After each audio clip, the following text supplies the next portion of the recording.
មនុស្សខ្លាំងពិតប្រាកដមិនមែនស្ថិតនៅលើលុយឋានៈបុណ្យស័ក្តិនោះទេគឺស្ថិតនៅត្រង់សមត្ថភាពនៅក្នុងការប្រឈមនឹងសភាពការជីវិតរបស់យើង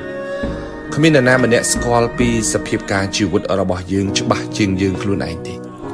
ពេលជួបបញ្ហាគ្មានអ្នកណាមកប្រឈមជំនួសអ្នកទេបើអ្នកមិនរឹងប៉ឹងអ្នកនឹងចាញ់មិនថាគេជួយយើងច្រើនប៉ុណ្ណាទេមិនថាយើងធ្លាប់ជួយអ្នកណាច្រើនប៉ុណ្ណាទេ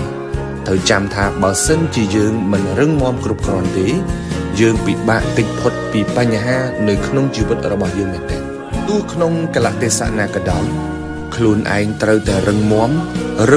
ដើម្បីប្រឈមនឹងសភាពការជីវិតរបស់យើងដោយខ្លួនឯង